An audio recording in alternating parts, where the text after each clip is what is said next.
Eagle 95.1, WUPN, Paradise, Sault Ste. Marie. It's time for The Game. Eagle 95.1 proudly brings you The Game, the Twin Sault's only regional and national sports show. For the next hour, we'll get an in-depth look at sports in the Eastern Upper Peninsula and Algoma region and hear from coaches and players involved in The Game. Now, let's join Scott Nason at the Wicked Sister on Ashman Street in downtown Sault Ste. Marie, Michigan, for tonight's broadcast of The Game on Eagle 95.1. Time to play the game. Time to play the game!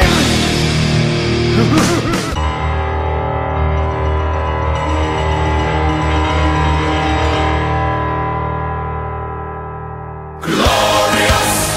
No, I won't give in till I'm victorious. And I will defend.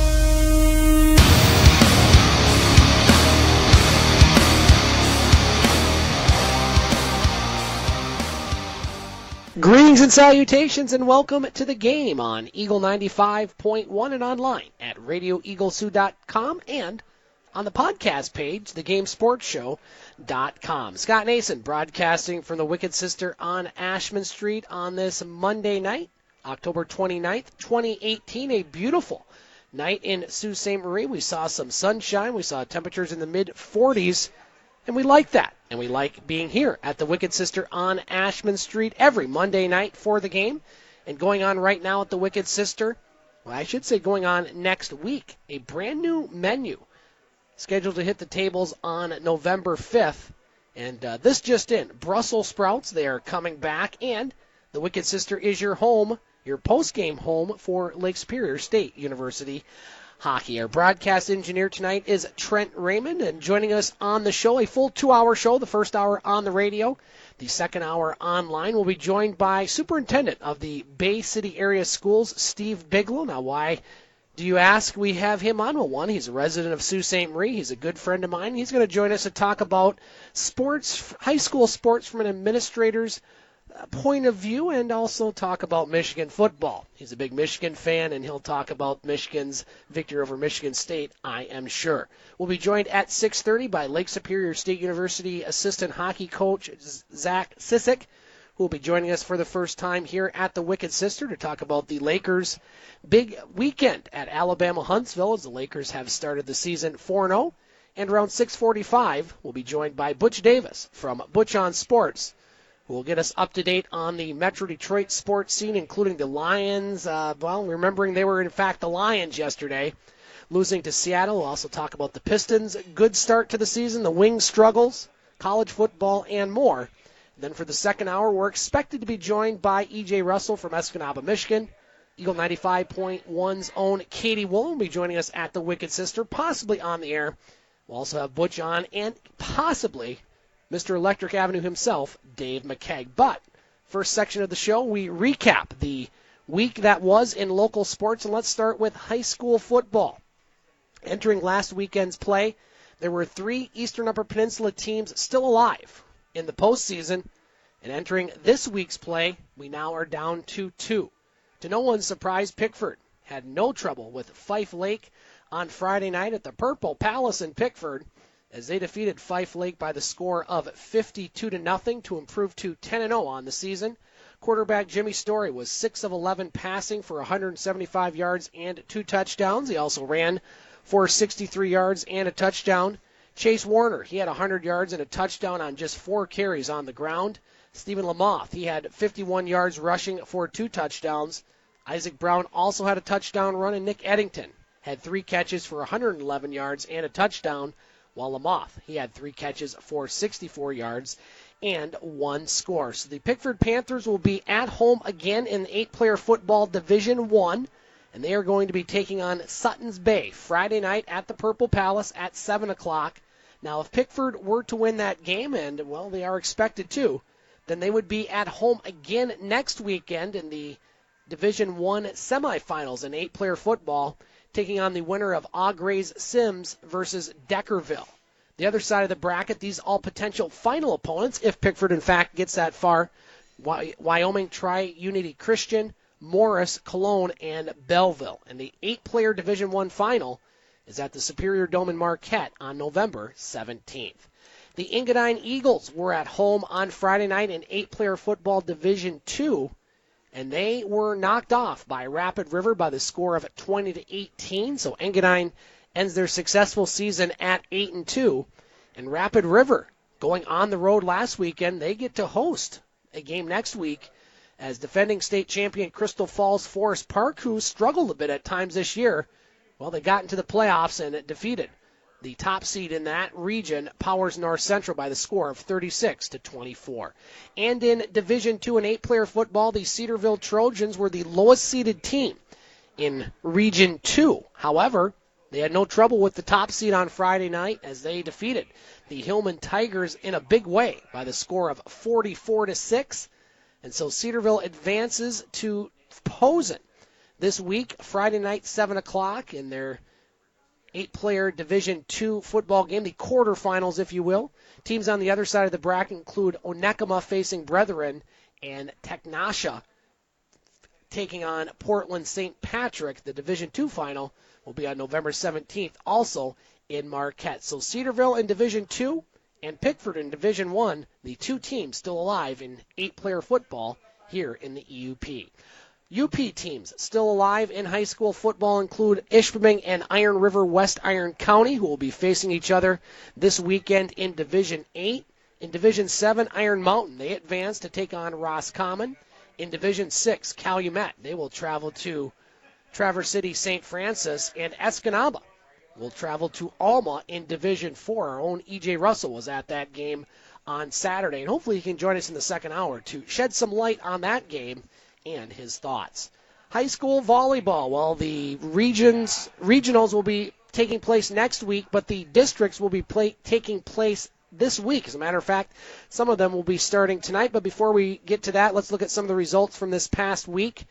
Rudyard completed back-to-back perfect seasons in the EUP conference as they downed Rudyard they downed Detour by a 3-0 count.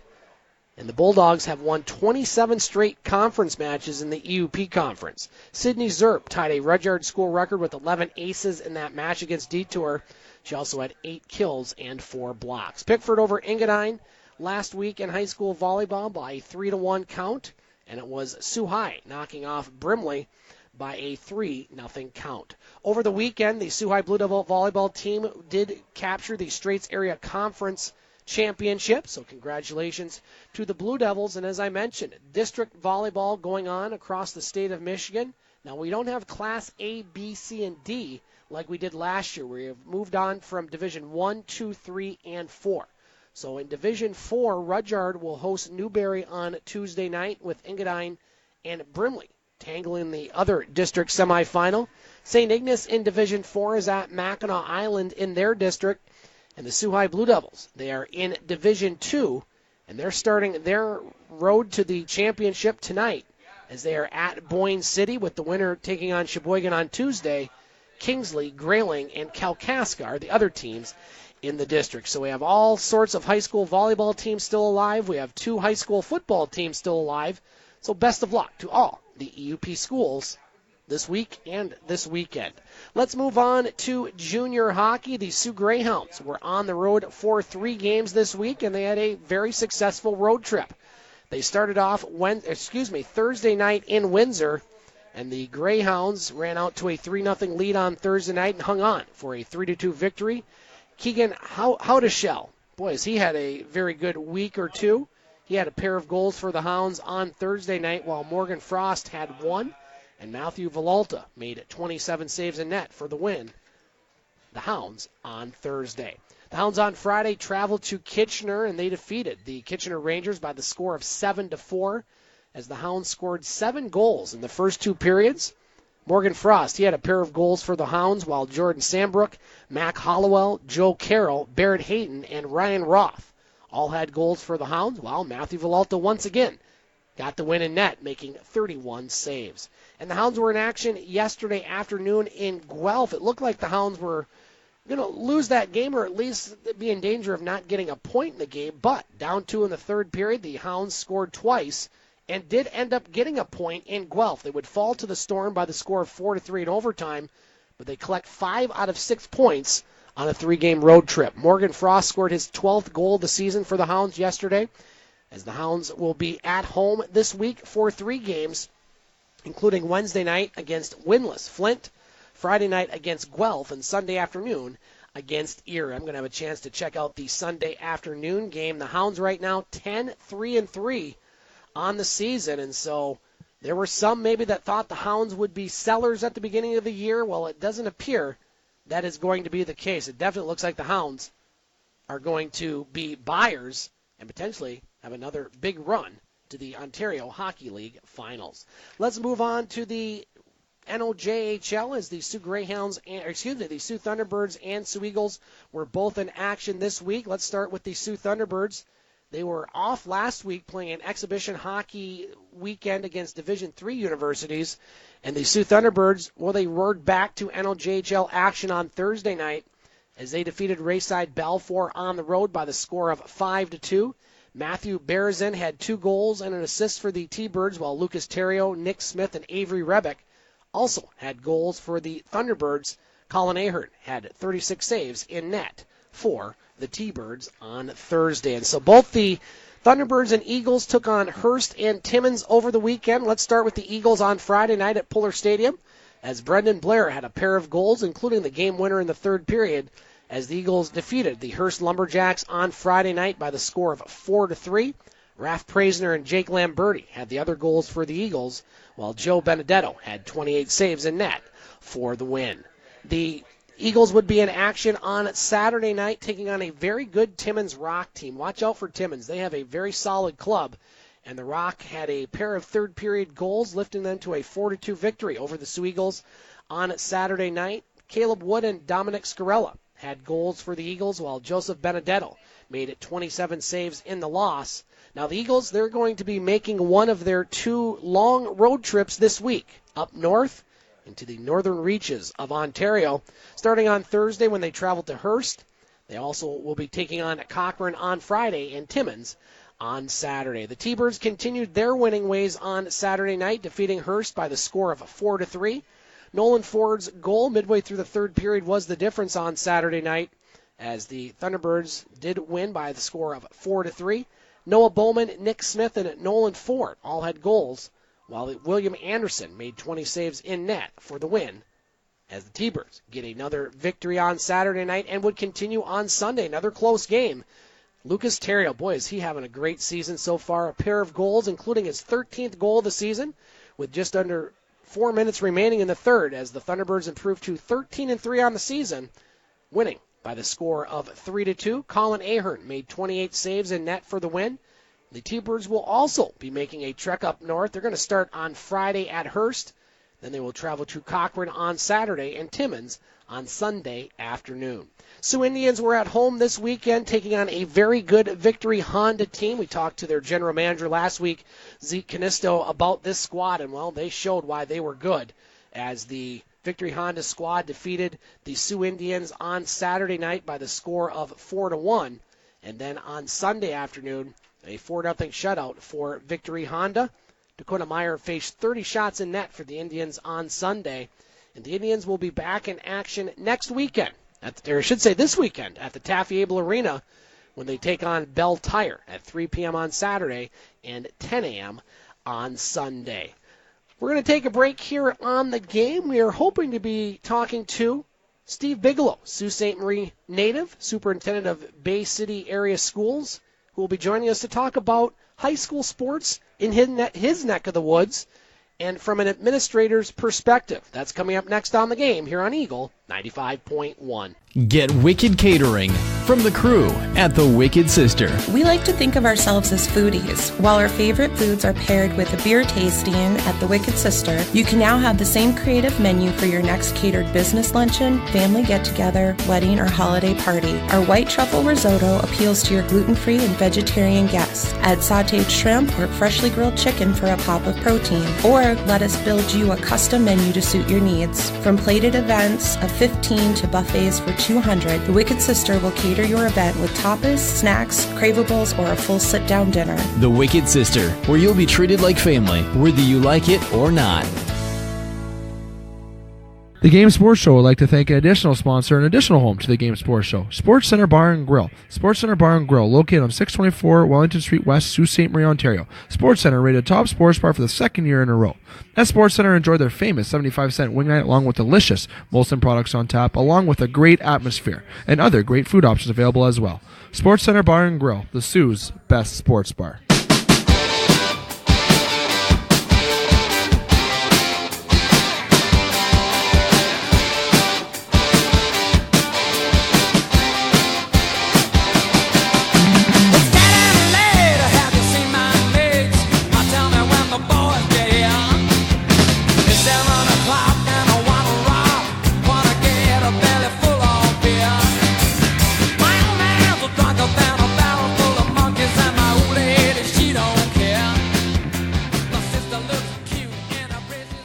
Welcome back to the game on Eagle 95.1 and online at thegamesportshow.com. Scott Nason broadcasting from the Wicked Sister on Ashman Street on this Monday night. I want to thank our broadcast engineer Trent Raymond for joining us, or for putting us on the air, I should say. We'll be joined here around 6:30 by the brand new assistant coach for the Lake Superior State University hockey team, Zack Cisek. And we were scheduled to be joined by Steve Bigelow, the superintendent from Bay City area schools, but we had a little technical glitch, and when you're on live radio, you don't have a whole lot of time to try to fix it. So we're going to try to get all the wires connected so that we can have Steve join us next week for his perspective on high school sports and just sports in general. But we have lots of sports to talk about here tonight, including Lake Superior State University athletics. Now we're going to wait on the hockey talk as we will be talking to their assistant coach, but a lot of other Laker athletics were happening over this past week, including volleyball, basketball, and tennis. Let's start with the tennis team as they were at the GLIAC tournament this weekend, traveling to Midland, Michigan to compete, and they did lose their first round matchup against Michigan Tech by a 4-0 count.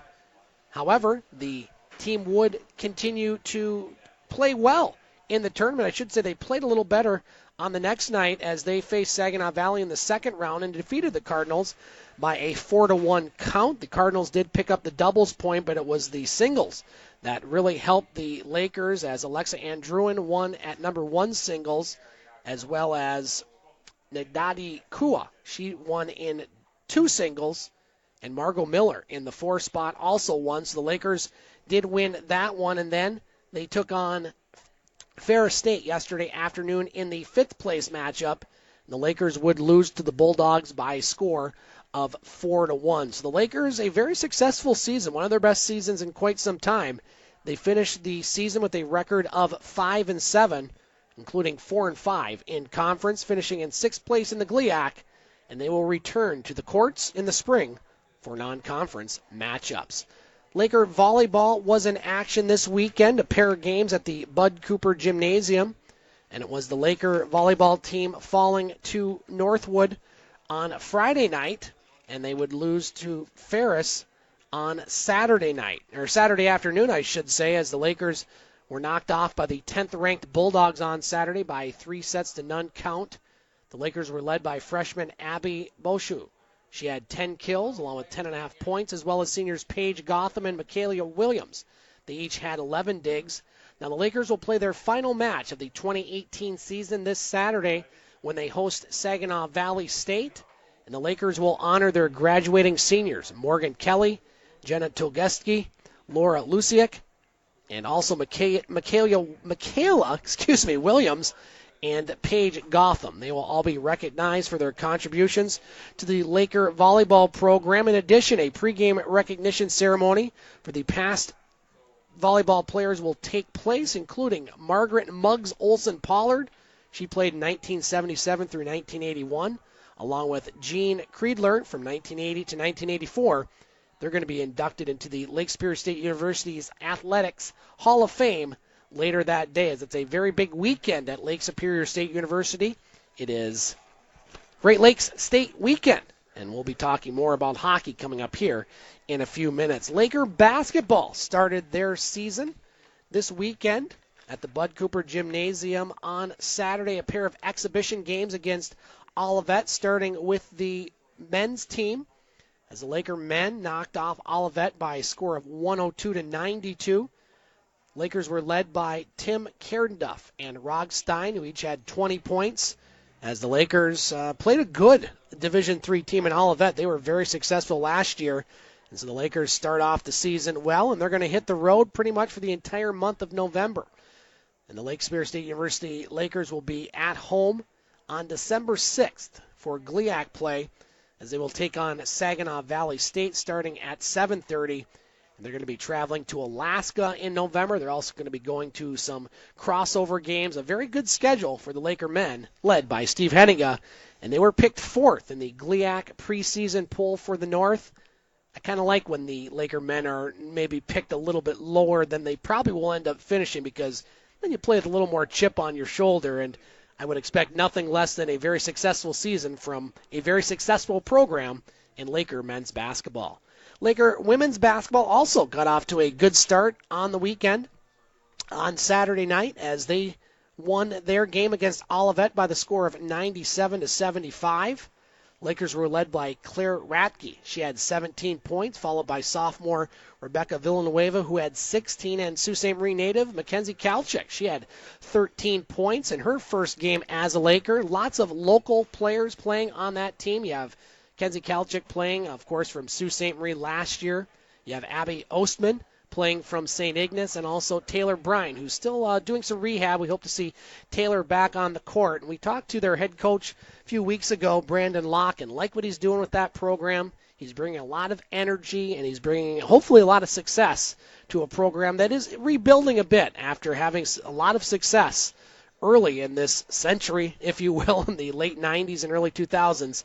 Laker women's basketball, hoping to get back to that mark, and I would expect they're going to make some good strides coming up this year. Now, the Laker women will also be on the road for their 7 straight away games starting on Friday, November 9th, as they will be taking part in the GLIAC-GMAC crossover against Walsh. They will return home for a GLIAC matchup on Thursday, December 6th against Saginaw Valley State, and they will start at 5:30. So Laker men's and women's basketball getting going, and we're very excited to be covering some of that. We'll talk about the Laker hockey team, at least their scores this weekend. The Laker men's team in hockey, well, they're 4-0 on the season, a pair of 1-goal victories over the weekend, including at Alabama Huntsville on Saturday by the score of 4-3.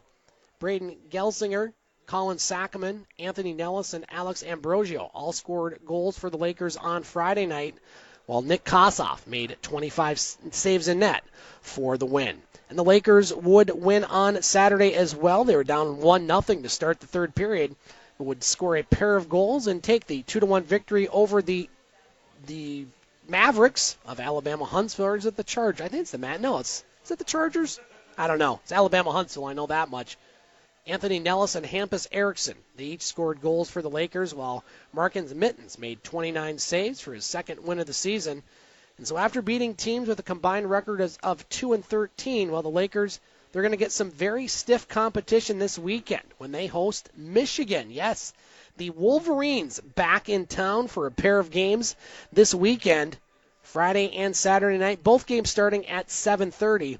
And I would get your tickets ahead of time. They are going, and they're going pretty fast. So if you want to check out kind of hockey like it used to be, having the Wolverines come up. I can remember growing up here in Sault Ste. Marie, Lakers part of the CCHA, and anytime Michigan or Michigan State came up, they would pack the rink.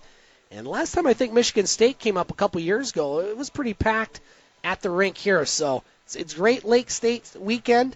And so let's get out and pack the Taffy Able and hopefully see a pair of Laker victories. Again, coming up here around 6:45, we'll be talking to Butch Davis from Butch On Sports, who will get us up to date on what's going on in the Metro Detroit sports world, as Butch was at a lot of games this weekend. You had the Pistons, Red Wings, and Lions all at home this weekend, and it's mixed results, at least as far as yesterday. The Pistons losing their first game on a Saturday, with the Lions, losing their game on Sunday. We'll talk about that with Butch coming up, but we're going to take a break.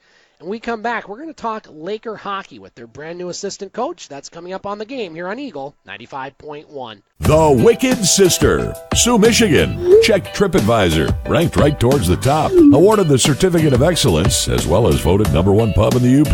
The Wicked Sister has managed to create a casual menu that offers unique, creative, and sometimes healthy offerings that rivals menu selections of any big city. Burgers and starters, snacks and shareables, soups and salads, sandwiches and tapas.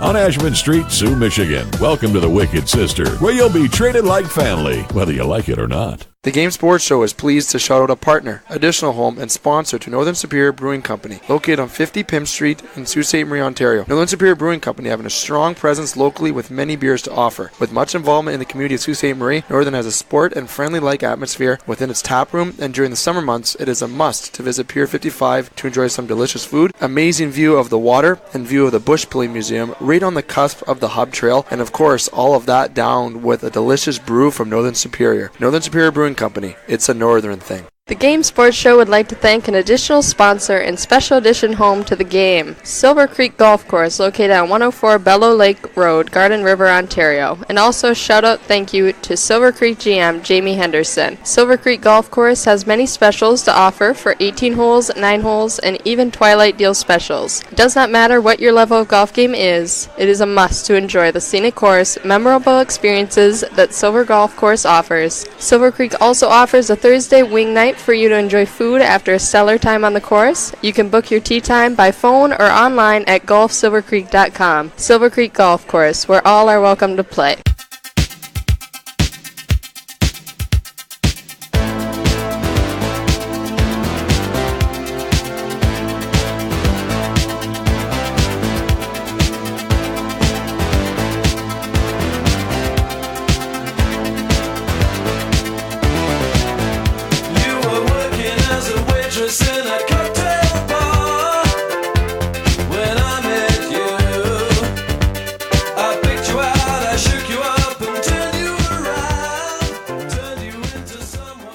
Welcome back to The Game on Eagle 95.1 and online at radioeaglesoo.com and podcast on thegamesportshow.com. Scott Nason broadcasting from the Wicked Sister on Ashman Street on this beautiful Monday night in Sault Ste. Marie, the last Monday in October. And the Wicked Sister always has lots going on. Come on down and join us here for dinner. Also join them for happy hour every Monday through Friday from 2 to 5 p.m. as they have $2 domestic bottles and $1 off draft pints and house wines. And the Wicked Sister, they are the home, post-game home for Lake Superior State University hockey, as the Hockey Lakers will be in action this Friday and Saturday taking on the Michigan Wolverines. And we are joined by their assistant coach, their brand new assistant coach, Zack Cisek, joining us for the first time here at the Wicked Sister. Coach, thanks for coming in on this Monday night, sir. No, I appreciate you having me. Look forward to talking. Yeah, appreciate you coming in, Zach, and talking Laker hockey. And, well, first of all, before we talk about this weekend and looking ahead to Michigan, let's just talk a little bit about yourself as far as your hockey background. Had a chance to skim over your bio. You play for a lot of teams that are familiar to people in this area. You played high school hockey at Detroit Catholic Central, a team that plays Sioux High, winning a couple state titles. You also played North American hockey for the Traverse City North Stars. You also have some coaching experience with Jeff Jackson, former Lake Superior State University coach, also at Miami. Just give us a nutshell as far as your hockey background and how you ended up here in Sault Ste. Marie. Yeah. Like you said, I played at Detroit Catholic Central. I played there for 4 years. After that, I played North American League. Got traded a couple times. My last stop was here, or was in Traverse City. Beautiful area. Mm-hmm. Visit there every summer when I can, actually. And then after that, I played at Michigan State for 2 seasons as a goalie. And then right after I graduated, I coached at Miami and completed my master's degree. I did that for 2 years, and then last year had the opportunity to work with Jeff, Paul Pooley, and Andy Slager at University of Notre Dame, and it was a great year. And then this position opened up, and I'd known Damon and Mike through our Michigan State connections, and also working the Bantam camps up here in the summer. I'd been familiar with the area a little bit, and it just it made sense. Well, you've had, going to your coaching, Zach, chance to coach around a lot of very experienced and winning college coaches. I mean, you mentioned Paul Pooley, former assistant coach here at Lake State, who traveled with Jeff Jackson when he took the Notre Dame job. Also at Miami, Enrico Blase, another guy that has won and coached a lot. Having so much experience, or guys that have that much experience as a young coach, you must have just tried to soak every bit in, wouldn't you? Yeah, it was certainly a learning experience. You get to see, obviously, you learn the X's and O's and everything like that, but you get to see how successful people operate day to day, which is very important. Looking at that Notre Dame team last year, getting to the final, I believe, and losing to Minnesota Duluth by the score of 2-1. Give us the Final Four experience. I mean, as a coach, I don't think you got there as a player with Michigan State, but as a coach, that must have been something. No, it was great. It was a great year. It was a great group of guys. The staff was incredible. It's just a lot of people doing things right every day. The Frozen Four experience was incredible. Obviously, you want to finish on top, and we were pretty close. But certainly for me, it meant a lot, and I think I grew a lot from that. So you get the experience at Notre Dame, and then over the summer, a job opening comes about as far as here at Lake Superior State University with Rich Mitro moving on to a different program. At what point did you mentally make up your mind that I want to come coach here at Lake State? I mean, was it an easy sell for you? Yeah, it was very easy. In my role at Notre Dame, it was technically a volunteer assistant coach, sure. So it was more of an intern coach, I would say. So I had to do a lot of work on the side to make sure that I could make ends meet and be there for that experience. I wanted to stay in the college game. I had options to go into the junior route, which something I didn't have interest in as much, but I wanted to stay in the college game, and obviously staying in Michigan and the relationship with Jeff and Paul and their experience here at Lake Superior State. It was once it opened up and once I was identified as a candidate, I think it was a no-brainer. How has been the transition to working with head coach Damon Whitten and assistant coach Mike York? And a second question, Zach, what specifically is your role with the team? I know sometimes the assistant coaches do different things. What is your focus as far as the Hockey Lakers this year? In terms of transition, I think it's important to make it quick, which Damon and Mike did an extremely good job with. I didn't move up here until the middle of August, so it was I had to get my feet underneath me quick in terms of making sure I obviously knew the guys, but also understood what our personnel was in terms of how we use guys and their dynamics within the room. So Mike and Damon did a great job keeping me up there, filling me up on that, and also just the relationships that I've built with both of them are extremely strong. It helps knowing them prior, obviously, and the Michigan State background was certainly helpful. Yeah, a lot of Spartan background in that coaching staff, which is all right with me. Yeah. I'm a Spartan guy. So. No, that's good, especially this weekend. But in terms of my roles here, it is different on every staff. I'm going to work with our goaltenders as a former goalie. And I would say I'm more of a defensive coordinator, so I'm gonna work with our penalty kill, our defensemen, anything defensively related with our structure. I'm gonna be assisting on, and then Mike and I split recruiting duties. Zack Cisek joining us on the game, assistant coach for the Lake Superior State University Hockey Lakers. Zach, let's look at the game so far before we look ahead to this weekend. Can't complain about a start, 6-0, 4-0 overall, a couple exhibition wins at home, and then a couple road sweeps. And no matter where you play in college hockey, it's always tough to sweep any team on the road. You start the season off on the right track, winning at Merrimack, and then, of course, the conference games kind of a little more of importance as far as in the standings. You go down to Alabama-Huntsville, a team that has struggled out of the gate. You get a pair of one-goal victories. What were your thoughts on the weekend's play? No, I think for the Merrimack week, it's a tough place to play. It's a small rink. Obviously their head coach Scott Borick was here, and he plays very up tempo, and guys were I think guys are excited to play for him there, and that was a really tough weekend, and it's really exciting to come out with 2 wins out of that. It's kind of tale of two different games. Sure. But no, that was a huge weekend for us in terms of building confidence and implementing structure. And then this last weekend, it was no one wants to play Huntsville. No, it is they're a tough team. They play as hard as in terms of work ethic. They work harder. I would put them up against anyone in the country. They play right to the end. On Friday we couldn't get that second one. Their goalie was playing great. Couldn't get that second one. They hung around, and they made us pay a couple times, and it was a great learning experience, and it was good that we got to get a learning experience and also get a win. You usually don't get to learn like that. And then the second night we just stuck with it. Again, I thought their goalie had a very nice weekend. I thought Huntsville played a very strong weekend. We just kind of stuck with it, and eventually things opened up there in the third period. So now you face a Michigan team, a team that hasn't been here in a few years, an old CCHA rival with the Lake Superior State University Lakers. This is one that's been highlighted, I think, for a lot of Laker fans when the schedule came out.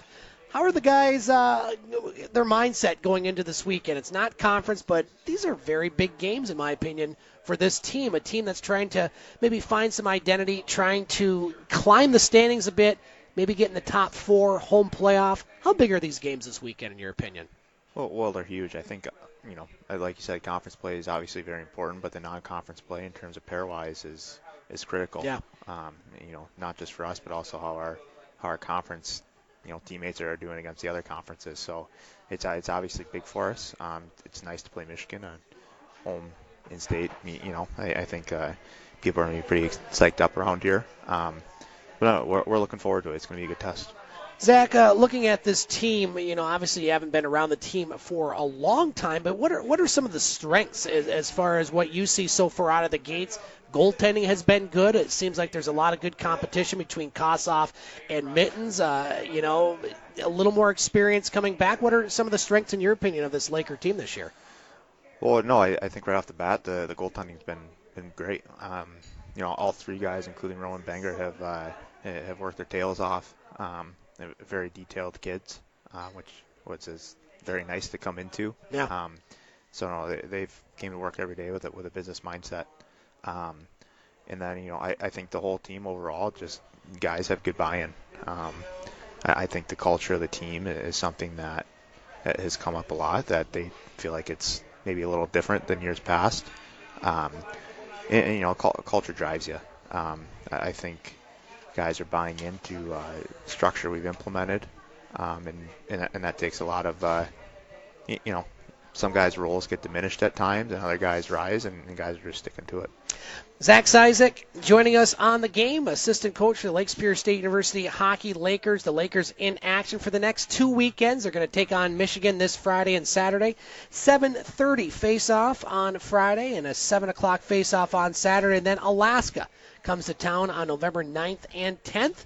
Zach, thanks for joining us on the game. What did you get there for dinner? Looks pretty good right there. Chicken salad of some sort. I'm very good. Very excited. We'll let you get to it. Thanks for joining us, Zach, and best of luck this season. Hopefully we can maybe talk to you again before the season ends. Appreciate it. Take care. Thanks. All right, thank you, and we'll be back with Butch Davis from Butch On Sports up next on the game here on Eagle 95.1. Get wicked at Wicked Sister. You'll find the best tasting food for you and your family. Start off with some wicked appetizers like the crab dip, served served with soft pretzel bites and warm non-bread strips and delicious boneless chicken wings that are antibiotic and hormone-free with 5 choices of sauces. Try the barbecue pulled pork sandwich or the #1 selling drunken cow burger and the chicken caprese flatbread. Check out the Wicked Sister gluten-free menu and catering. The Wicked Sister, downtown, Ashman Street, 7 days a week. The Game Sports Show would like to thank a list of additional sponsors.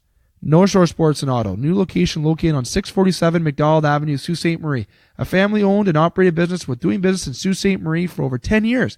Loads of products available for your enjoyment for all seasons.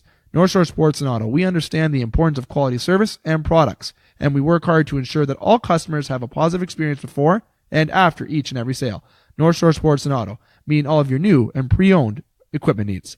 Special thanks to Salon. The Salon, located on 589 2nd Line East, Sault Ste. Marie, Ontario. Owned and operated by Mike Cuglietta.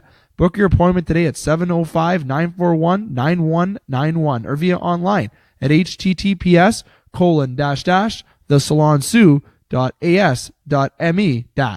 The Salon, making the Sioux beautiful, one haircut at a time. As well as a shout out to the Superior Pro Shop. The Superior Pro Shop, located inside the Community First Credit Union Superior Arena on 285 Northern Avenue East, Sault Ste. Marie, Ontario. Owned and operated by Jeremy Paquin and ran by Larry Monroe. Superior Pro Shop, for over 40 years, meet all of your skate sharpening, skate repair, and hockey needs. Also to Discover the Canvas. Discover the Canvas, located on 317 Wellington Street West, Sault Ste. Marie, Ontario. A beautiful new renovated building owned and operated by expert artist and Sioux native Katrina Thibodeau. Katrina taking her talents of the ink in Sault Ste. Marie and truly creating the best and most realistic art locally. Call Katrina today at 705-450-8099 or email her at discoverthecanvas@gmail.com to book your tattoo or consultation today.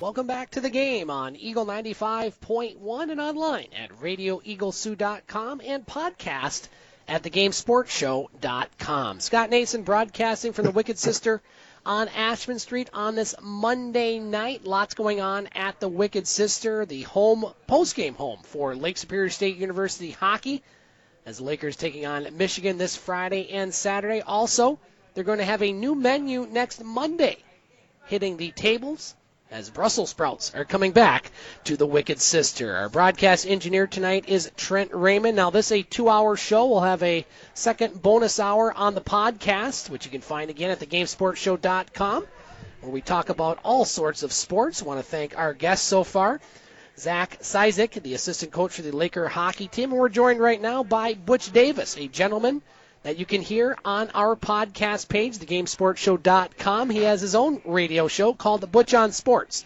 where he talks about the Metro Detroit sports scene. Butch, how you doing on this Monday night, my friend? Oh, I'm hanging on in there, Scott. I'm hanging in there. Butch, lots to talk about. You were a very busy man this weekend. Let's start where you were hanging out yesterday afternoon at Ford Field.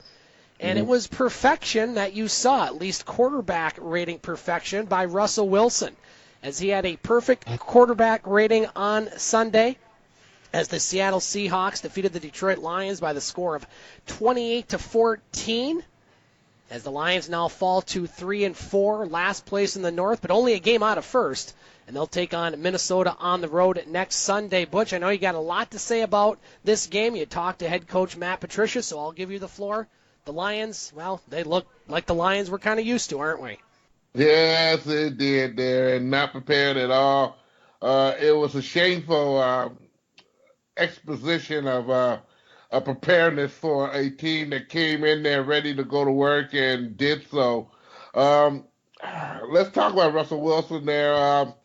He came in there and gave something that, again, we're going to talk about later, that the Lions do not do. Lions did not run the ball effectively or made an attempt to run the ball effectively there versus the Seattle Seahawks ran the ball 42 times there. Wow. That was a big difference in the game there and opening up a lot of receivers. Again, I usually say, and been saying it for weeks now, it's all about the backs, okay? If the running backs run and do their job, the cornerbacks do their job. We're not talking today about a loss or maybe the loss that they took on into to stride there.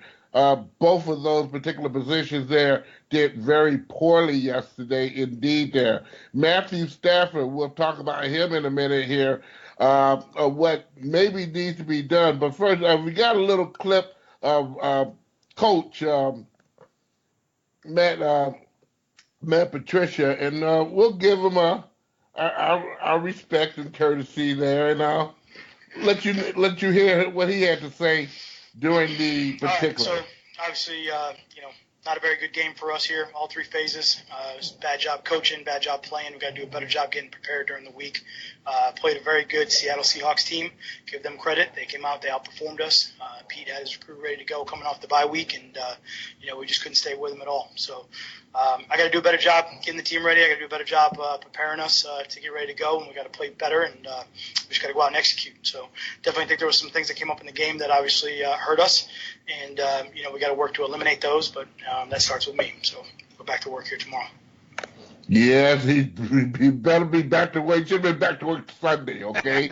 It's really, indeed, it was heart-wrenching. Matthew Stafford, okay, in the later parts of the game, gave away the ball twice and maybe would have gave it away a third time there, saving grace. The Lions had many opportunities to score and do well in this particular game, failed on all those efforts there. Matthew Stafford, and the big difference, and I'm saying this now, and we've said it in the past weeks and what it may be, Matthew Stafford will be a better quarterback when he takes what the defense give him. And when I say take what the defense give him there, the ability to run. On one of the plays that he previously threw the ball and threw an interception in the red zone there was, all he had to do was turn his head and he would have found on his left. He had nothing but clear sailing to the end zone. Did not do that. He was penciled on in. He was not squared up as most quarterbacks are taught to do, where you can see the whole field. It was just plain ugly, okay? And especially the fourth quarter, as the Lions again give up a game that was very winnable to them, 28-14. Butch, let's move on to the Detroit Pistons. After a 4-0 start, a couple big victories this past week. Well, they fell on Saturday night at Little Caesars Arena to the Boston Celtics by the score of 109-89. So the Pistons 4-1, and they're on the road all week. At Boston tomorrow night, at Brooklyn Wednesday, and at Philadelphia on Saturday. Butch, I know you've had a chance to see the Pistons a lot. What's your thoughts? 4-1. Can't complain about the start of the season, that's for sure. Well, this is the biggest crowd and the loudest crowd I've ever seen in the new Little Caesars Arena. They showed up and showed out on Saturday night, but the Pistons went to a party maybe on Friday night and didn't give a good caboot about the crowd and the feelings on that. We keep talking about maybe why the Detroit fans or the suburban fans don't support the Pistons as well as they do in the brand new, spanking new building. But again, they play like they did Saturday night. They're going to get a whole lot of brouhahas of people not showing up there. The shooting was bad. Pistons got to do a better job of perimeter shooting, especially from their guards and whatnot there. The guards got to be a lot more sharper, a lot more quicker. You can't always depend on maybe the forwards, and they do their very best. But in this particular game, Blake Griffin didn't have nothing in him, and Andre Drummond only had 8 rebounds, 18 points, very low when it comes, not talking about the scoring that is, but very low when it came down to rebounding. Final results, the Pistons lose a game that, again, I'm going to repeat, was a winnable ball game if they came out there fine and also they're going to have to, again, the bench has to do a better job. Hopefully it's going to be quicker than later. Rumors state right now that the Pistons are going to be dropping 2 players. We don't have that information officially from the Pistons yet, but the rumors are out there right now that the Pistons are going to be cutting 2 players. We'll wait, and as soon as we get that information, I'm quite sure when you listen to Tuesday's Butch On Sports, hopefully we'll have that. And we will be listening. Again, you can find Butch on Sports on his podcast page, Simply Butch2. That's TOO.potomatic.com. Butch, let's move on to the Detroit Red Wings getting their first home win last night at Little Caesars Arena as they doubled up the Dallas Stars by the score of 4-2. Anthony Mantha, Tyler Bertuzzi, Jonathan Erickson, and Justin Abdelkader all had goals for the Wings, who are 2-7-2 on the year. And they're going to be at Columbus tomorrow night, home to New Jersey on Thursday, and Edmonton on Saturday. Butch, do you have a chance to check out any of that game, and what's your thoughts on the Wings? Yeah, right across the street after the Lions game I did that, Scott, and basically it was something to be joyous about there. The young Detroit Red Wings did a very good job of skating, checking, and the third period was very gracious to the Red Wings indeed, scoring 3 goals in that particular period. Again, this team looked like they did in the first game I watched them. That I didn't have too many complaints, although they did lose the game by a close score.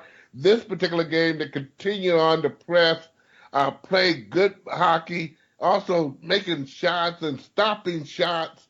Those young kids skated when they should have been skating all along during them 10 games. The first victory for the Red Wings in their building this season. It sounds like a joke, but again, it is, a big relief that the Red Wings finally get one at home.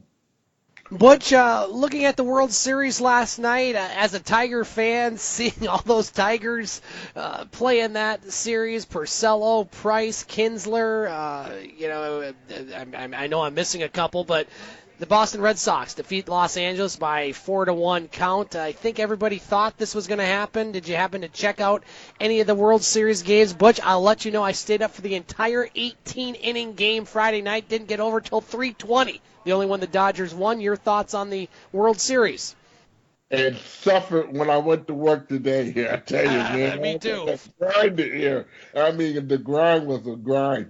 You know what? I feel good for the Detroit Tigers East there, as I call it there. Yeah. And let's start off with Dave Dombrowski. This whole fiasco started in 2014 when Little Caesars owners got rid of the guy here, after he made a trade to Toronto. Much of it has to do with the not extending the contract of Dave Dombrowski. One thing that baseball doesn't have that all the other sports do is a salary cap, okay? And that's why you say the Tigers spend so much money and everybody says this and that and the other. But again, they had some capable players in there. And as long as they continued to do what they were doing when they were doing it, the Tigers were staying competitive there. The biggest mistake Dombrowski, to me, and many people know they made, is when they got Brad Osmos from there. They could have went out there and got a lot more experienced player or coach that should have been in the forefront. When I say in the forefront, on the field, managing, coaching, doing whatever it may be. Osmos came out the office to coach, and God bless America, he still has a job as of today. He's the new LA Angels manager there. Good luck. So good luck on that one too. He'll ruin that place like he ruined the Tigers there. I tell you. But you gotta feel happy for all those Tigers who've been very gracious. Price included there.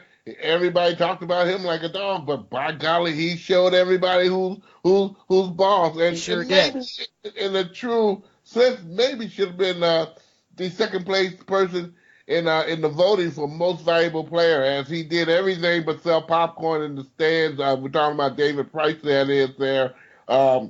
Again, Boston Red Sox baseball is over. It did not drag out to Halloween, and ain't we happy it did not there. Butch, we got about 5 more minutes on hour one. You're going to talk more about the high school football playoffs in your neck of the woods on your shows this week, Butch on Sports. Let's talk a little bit about college football. Since we don't have you for a lot of the second hour, I wanted to talk about what's coming up tomorrow, the playoff rankings as far as which teams would be in if the playoffs started today. And obviously Michigan has a big game against Penn State. Lots of big games this weekend. Alabama takes on LSU. And, there's a lot of people prognosticating and saying this team should be in, this team shouldn't be in. But the way I look at it, Butch, and again, if you had a playoff right now, you have 4 undefeated teams in the top 10. Alabama 1, Clemson 2, Notre Dame 3, and Central Florida 9. If I'm doing a playoff, those are my 4 teams. What's your thoughts on that? I agree with you wholeheartedly. Period. End of story, okay? Michigan may be 5th or 6th in that round there. Until one of those teams lose or show that they had a bad day or a particular day in general on the field, those are the 4 teams that will represent right now. Again, I'm not a big favor of this particular because, again, I think it should be more teams involved in this area. But right now, those 4 teams are spot on for me, Scott, as we'll see tomorrow how much lip service for the next 4 or 5 weeks go to ruin this game of college football indeed when it comes down to people voting, their feelings, who is the stronger conference per se, everything to ruin the game in general there. We will hear it for the next 4 or 5 weeks. Butch, real quick, we got a couple minutes left. I wanted to get your thoughts if you had a chance to see any. We don't talk wrestling much on the first hour, but I think it's important that we do. Talking about the women's, all women's event last night, Evolution, and I thought it was a fantastic show. It showcased so many things of what's great with wrestling, and if anybody happened to see the Charlotte against Becky Lynch match, that was one of the best women's matches I think I have seen. That was a drop 'em, drag 'em out street fight, if you will. Did you happen to check it out, and if you did, what are your thoughts? I saw every last bit of it, and I'm applauding the WWE in a program that was well put together there, wherever rehearsal or whatever they did.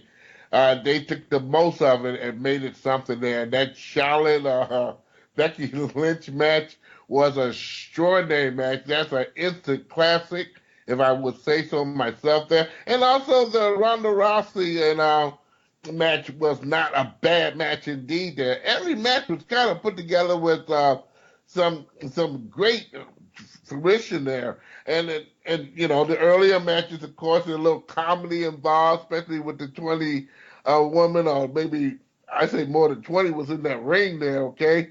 But the Battle Royal was pretty doggone good. The earlier matches were great to see some of the elder statesmen and the Hall of Famers come into play. It was very well put together there.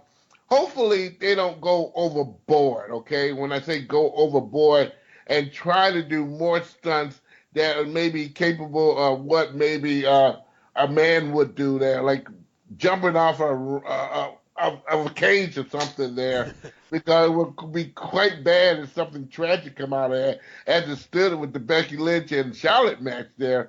I thought something was coming out, and I know when you saw it at the end, when they had all the wrestlers on the stage there, they was holding up Charlotte Flair. This is the first time I saw a match where the lady's eyelash was hanging off her eye, and that was Charlotte Flair there. If you ever took a look at that particular match, you'll see her fake eyelashes were like hanging off her eyes and whatnot there. It was a great match. It did great entertainment for a Sunday evening. Butch, that's going to do it here for hour one. I want to thank our guests tonight, Zack Cisek, the assistant coach for the Laker hockey team. The Lakers will be in action against Michigan. I want to thank Butch Davis for joining us. Again, you can hear his show, Butch on Sports, on the podcast page, Simply Butch2. That's TOO.podomatic.com. Find him on Facebook at Butch on Sports. Give him a like as well, and you can hear him on our podcast page, thegamesportshow.com. Butch, we got you for a little bit of the second hour, so hang tight. We'll be back in a couple minutes, sir. Will do. And want to thank our broadcast engineer, Trent Raymond, doing a great job back in the studio. We'll get our guest that we were scheduled to have this week, Steve Bigelow, superintendent of Bay City area schools. We'll get him on next week, and we will be back here next week for another edition of The Game. For those online, stay tuned, as we'll have the second hour of The Game. For those on Eagle 95.1, we'll get you back to Classic Hits at Random right now. Time to play the game. Time to play the game!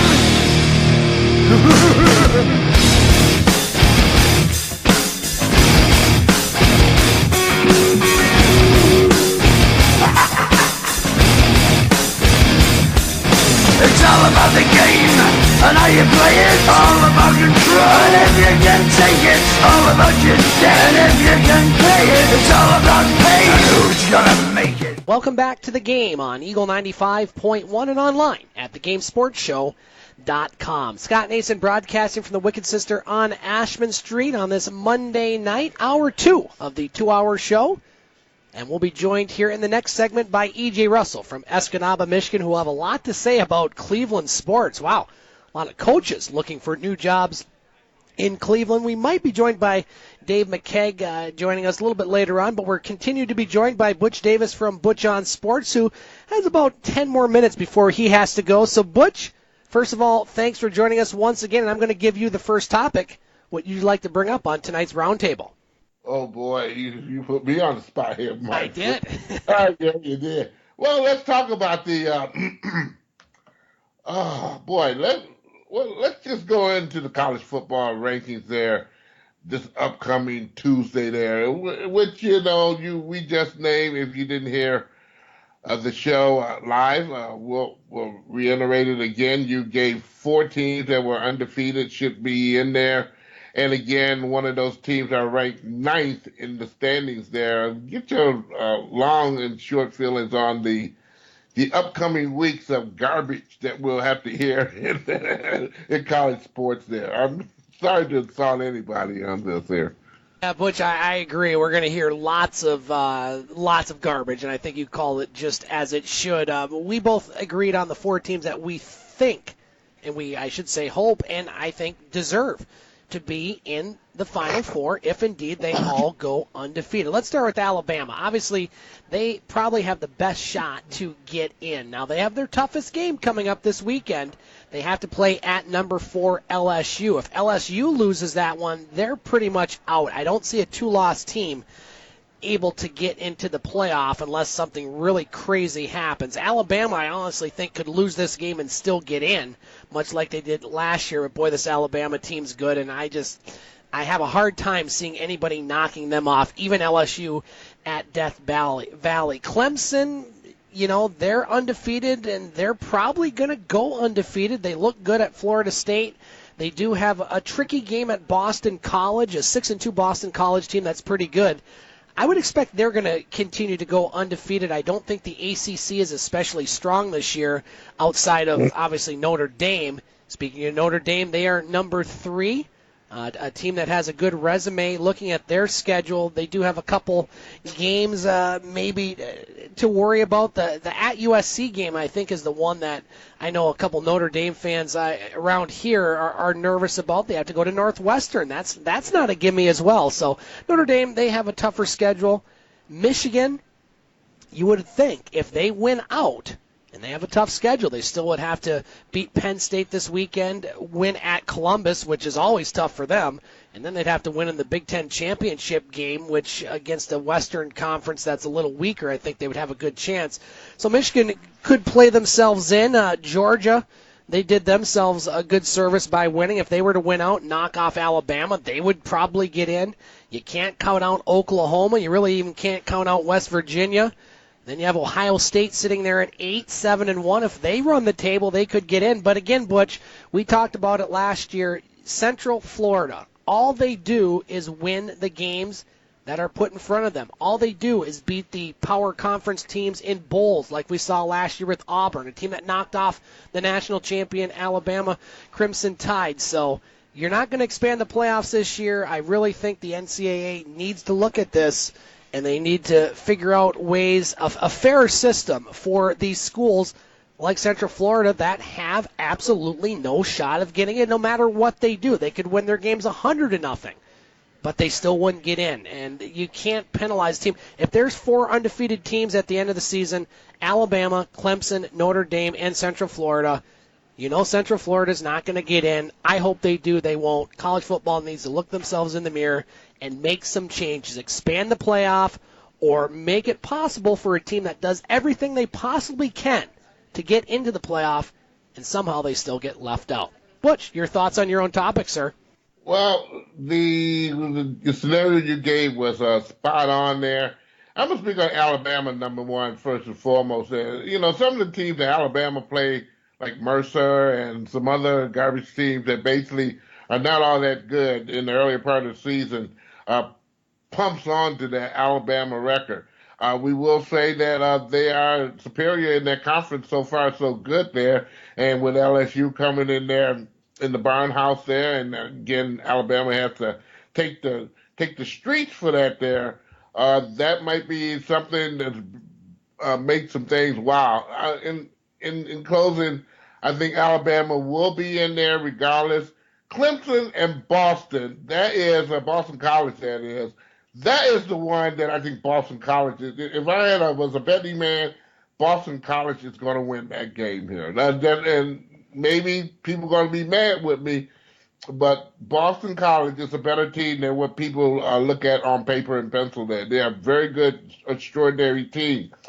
The other team that you mentioned there, they will probably get in with no problem. We're talking about Notre Dame there. And if there's a hiccup going on there, it was a hiccup, and if Michigan, they have their own destiny at their hand. If they go ahead and win out, and just let's say LSU loses to Alabama, then you about bet to sure that University of Michigan is going to be in that playoff scenario there. Again, it's a shame that University of Central Florida is not going to be in part of the conversation. They don't do nothing but win. They still have the longest winning streak of any college right now, the football team going on, who's done nothing but win and show people how mighty they are. And yet again, they get thrown in the garbage can, placed ninth in the standings. There's no way the team like that, for what they did last year and continued it this year, should be where they're at there. Again, college sports have to sit on down and look at the scenario they have so far so good, leave the networks and the clowns out of the conversation. Just let the NCAA get back there and say, hey, look, these teams that are supportive and have been in there and doing their business there, we got to, if they do nothing but maybe have 2 wild card teams and a wild card week. Again, we can have a better system if you take away, and I mean, most teams play at least 12 games out of the year. If you take away those 2 games, like in the old days, and they play only 10, you would have room for maybe more teams to get into a playoff scenario. Use the bowl system as a way, because there's too many bowls in there right now that means absolutely nothing. The garbage can bowl, the hula hoop bowl, the all kind of other bowl. Use those bowls as maybe a wild card game for a couple teams or maybe 4 teams that have their name painted in their playoff situation there. It will be a more exciting playoff throughout the country. And again, more representatives from other conferences could be plied into that indeed. We haven't talked about Oklahoma. We haven't talked about Texas. We haven't talked about a lot of teams that basically right now we have at least 5 weeks to play. Could make a huge, huge difference in what goes on in these next 4 or 5 weeks. Butch, we know you're short for time tonight due to another commitment. Let's get your thumbs up and thumbs down for the week, sir. Oh, hey, thumbs down. And I'm being a little cynical on this here, but I got to do it. This week, we heard Friday that Bill Freehand has been placed in hospice, okay? And which is one of the best catchers Major League can combine. Talking about someone who's been flushed down the toilet here. This man has done nothing but play in at least 12 All-Star games. I believe the number is 13. I got to look at my notes again there. But for a catcher to do so well, his name is not even painted on that wall at Comerica Park. I think it's a joke. I think it's stupid. I think it's dumb that the Detroit Tigers and all the mistakes they have made the past 10 years can't get that right there. We're mad about Lou Whitaker because Lou Whitaker's least number should be on that wall along with the particular others there. There is no prerequisite that you got to wait for someone to go to the Hall of Fame to place that wall with the proper people that should be on there. Bill Freehand should be one of those particular players, should be on that wall. Detroit Tigers, shame on you to wait for that man to die before you do anything there. Thumbs up goes to the WWE and Evolution there. They did one outstanding job last night there. Hopefully they just don't mess it up. Considerable thumbs down might go to this upcoming week when the particular show comes on in Saudi Arabia, where all the crap going on right now there. WWE is going to show up in Saudi Arabia to do a show. Now, I don't want to be political at all about the particular situation, but there has been written that a couple wrestlers, or maybe as many as 5, don't want to go because of the recent particulars that have been going on in that particular country there. I don't want to say yay or nay there, but again, it's a country that don't honor women, okay, in the scenario, and that's why the Evolution show got put on, because for them to be blanked out 2 years in a row was an all-men's performance and show there is plain ridiculous. And thumbs up also to Roman Reigns. When we went off the air last week, 2 minutes later, we found out that he has leukemia. We hope and pray that this guy gets well very, very soon. You like him or you hate him there. Joey Naiwi is a class guy when he went on out on that stage last week and said what he said. Let's pray for him to get better. Let's get him the fight, the good fight for leukemia again. Well said, Butch Davis, who joins us every week on the game. Again, you can find his show, Butch On Sports, on the podcast page, Simply Butch2, that's TOO.podomatic.com, and on this podcast page, thegamesportshow.com. Butch, I know you got to go. Thanks for joining us. We'll talk to you next week here from the Wicked Sister, my friend. Will do, Scott. Thank you. Get Wicked Catering from the crew at the Wicked Sister. We like to think of ourselves as foodies. While our favorite foods are paired with a beer tasting at the Wicked Sister, you can now have the same creative menu for your next catered business luncheon, family get-together, wedding, or holiday party. Our white truffle risotto appeals to your gluten-free and vegetarian guests. Add sautéed shrimp or freshly grilled chicken for a pop of protein. Or let us build you a custom menu to suit your needs. From plated events of 15 to buffets for 200, the Wicked Sister will cater your event with tapas, snacks, cravables, or a full sit-down dinner. The Wicked Sister, where you'll be treated like family, whether you like it or not.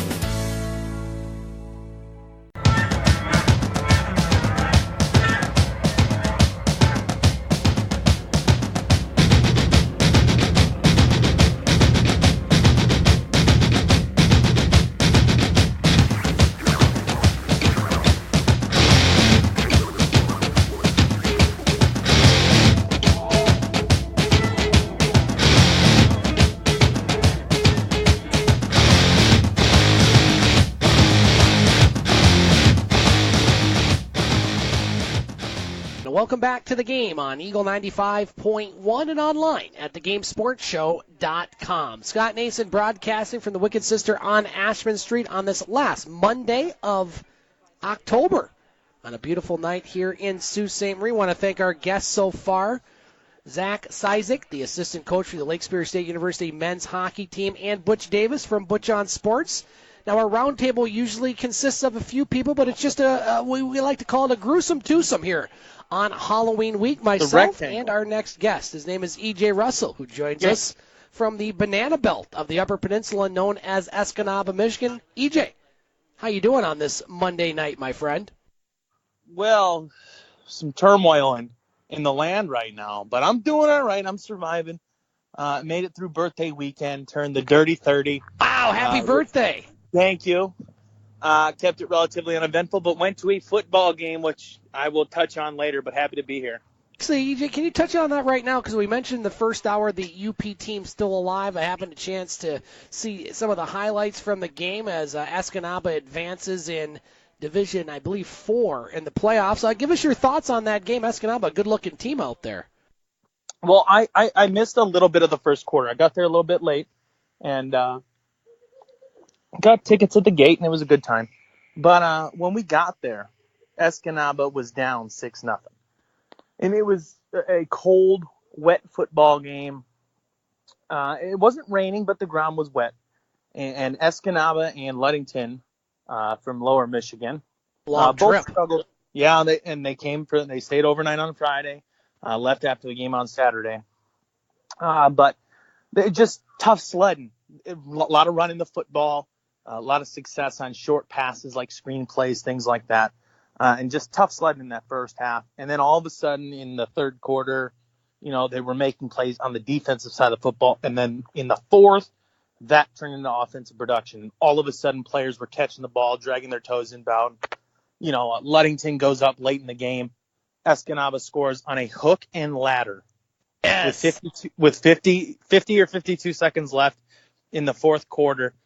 And then kicks off to Ludington. And Ludington drives down the field, makes a Hail Mary type of throw, just throws one up to the kid, drags his toes, goes up, high points the football, drags his toes inbounds on the 1 yard line with 6 seconds left, and Escanaba clinches it with an interception. So Escanaba moves on. They got to go downstate this weekend and play Alma. I don't know if I'm saying it correct. It's Alma or Alma. We call it both. But they gotta travel this weekend and play. If Alma would have lost, they could have had another home game. Unfortunately, that's not the case. They got to travel here. But Escanaba, in a sloppy game, finding a way to win. And I can't remember what class it is, but there is a class in Escanaba, freshmen and seniors, one of those classes that has not lost a home game. And I think that that's something we need to – I heard that this weekend. And just, Escanaba's been good at home this year, going downstate after a big playoff win. EJ, let's get to the breaking news of the day as far as the NFL. We'll talk more about the NFL in general during the roundtable, but I wanted to touch on a couple things Cleveland related. And wow, a tough week in the land, as you say, as it's Cleveland Browns today. Fired head coach Hugh Jackson, offensive coordinator Todd Haley after a 3-game losing streak. The Browns lost to the Pittsburgh Steelers yesterday. This one kind of caught me off guard, EJ. I hadn't really followed what's been going on as far as Hugh Jackson and the new general manager from last year. Give us your insight and your thoughts on the Browns now with the defensive coordinator Greg Williams, the second year with Cleveland. He's now the interim coach. Your thoughts on the Brownies? Well, I think Greg Williams is the right person to give the reins to, and that's because he is coaching a defense that is tops in the NFL, and amongst the top in takeaways, if not at the top this year. And they're finding ways to keep their team in the game. You could see anybody that watched Hard Knocks that there's some turmoil between Hugh Jackson and Todd Haley. And I think that comes from the fact that Todd Haley comes here having been OC with the Pittsburgh Steelers, a very successful offense in the past few years, and still doing well. So you could see the friction there. I'm not surprised to see that Hugh Jackson was fired. I mean, you've won 3 games in 2.5 years. What is it, 336-1 is his record, something like that. Amongst the 219, I saw this stat line, and I didn't take time to fact check it, but if this is true, keep this in mind. Out of the 219 coaches in NFL history, Hugh Jackson ranks 218 out of 219. And wow.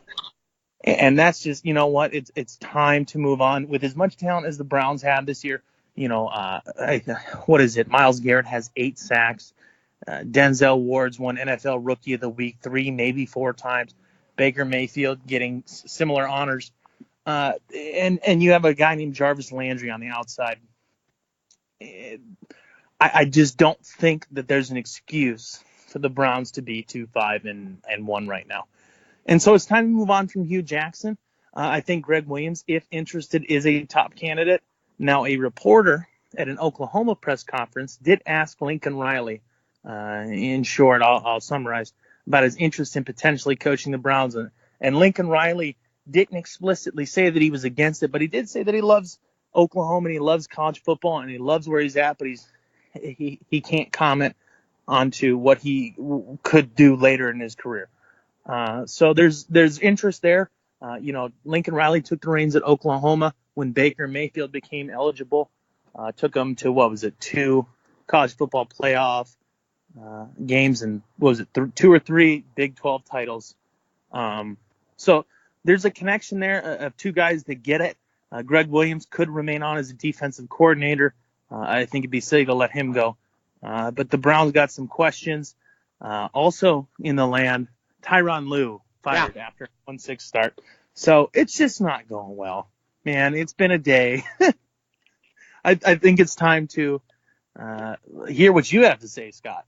Yeah, it really caught me off guard, EJ, but I kind of side where you are as far as Hugh Jackson. You kind of knew with the new general manager coming in, I think it was the right decision not to fire Jackson after the season, but, there is a lot of promise. There is a lot of potential with this Cleveland Browns team. Obviously, yesterday things kind of fell by the wayside, and I think that sealed Jackson's fate. I mean, this is a team that is better, I think, and should have a better record than 2-5-1, but a team that is on the right path.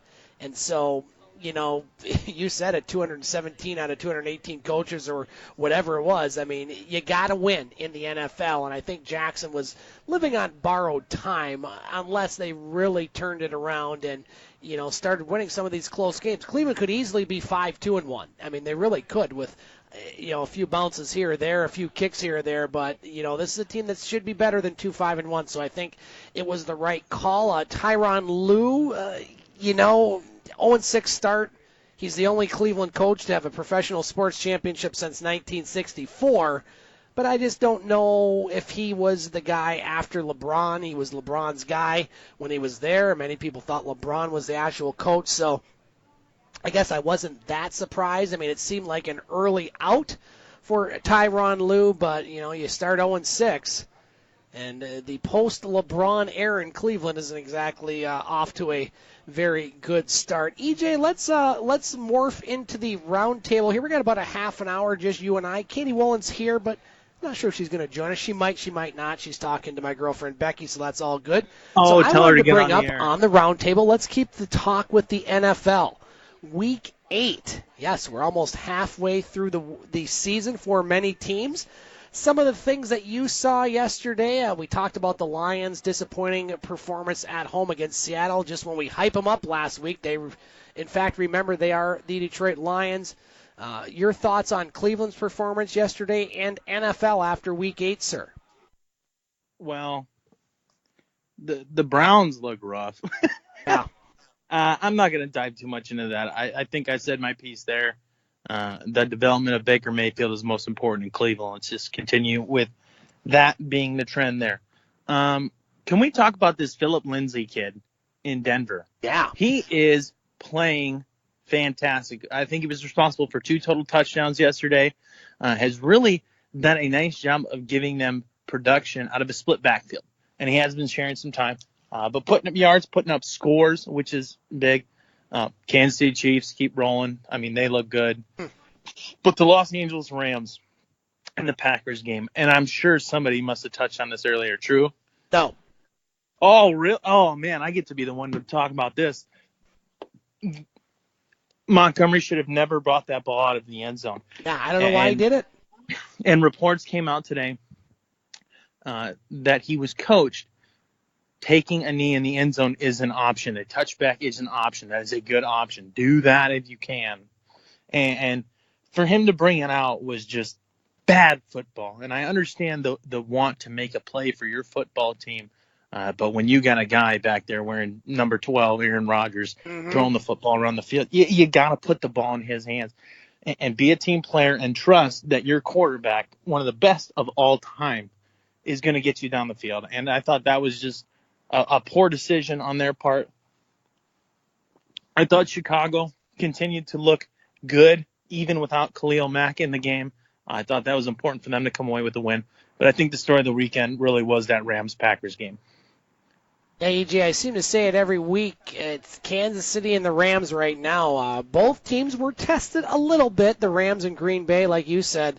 Why Montgomery brought that ball out of the end zone, I don't know, and I fully agree with what you said. And, Kansas City, Patrick Mahomes, boy, he is on pace to have, I think, 52 touchdown passes at this point.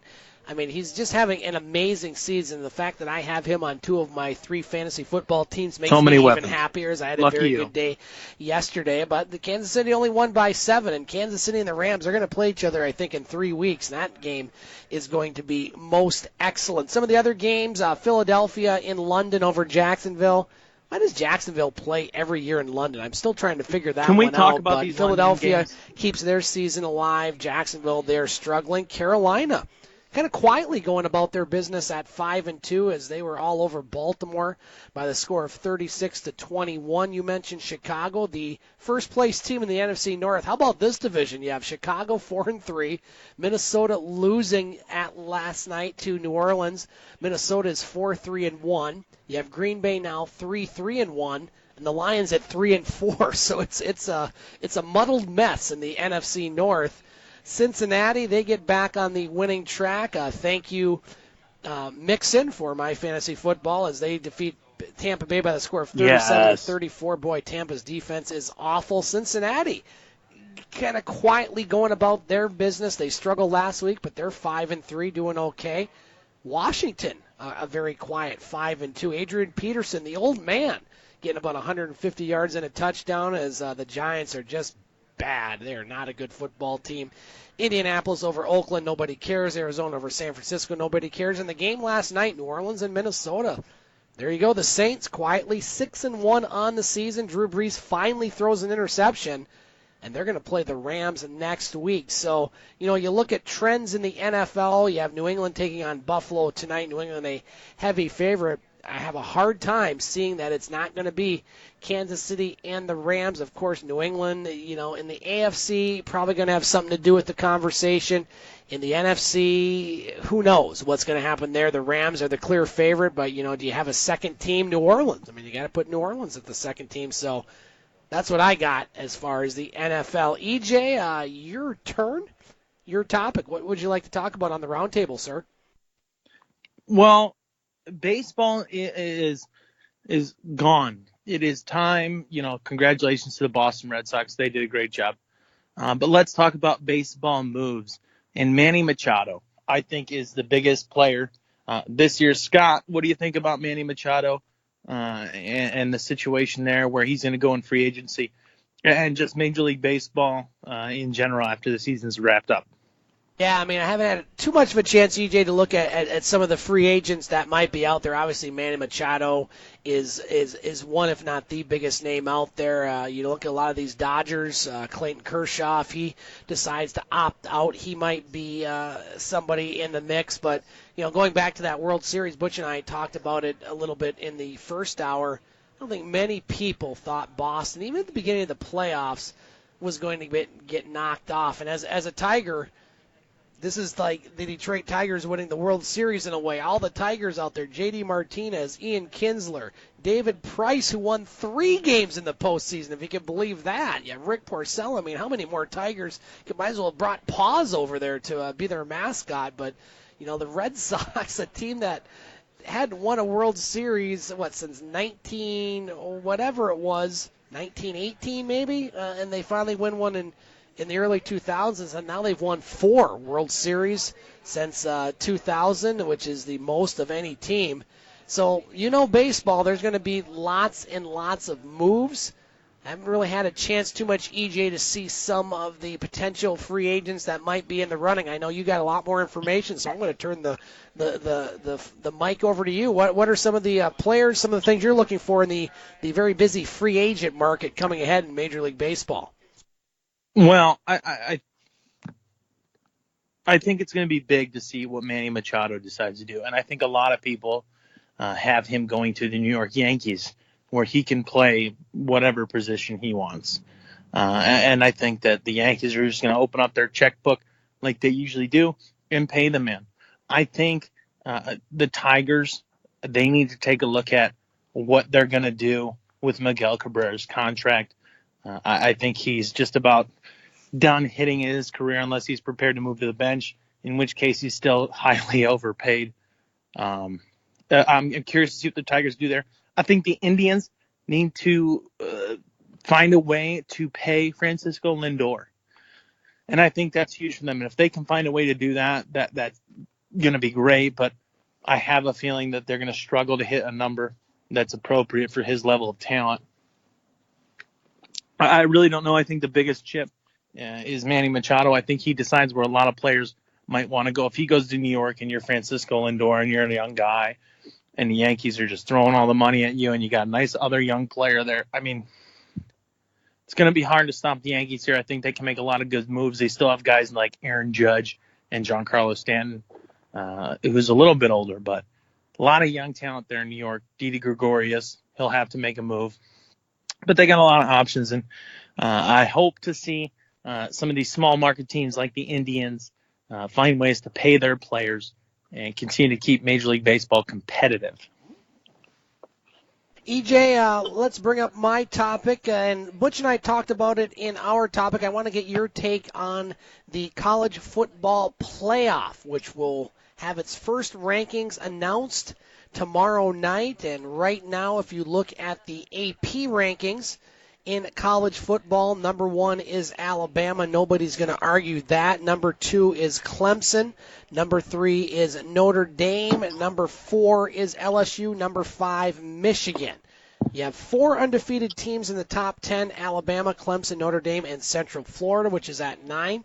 And looking at a few of the games coming up, EJ, that will really shape, I think, who's going to be getting in.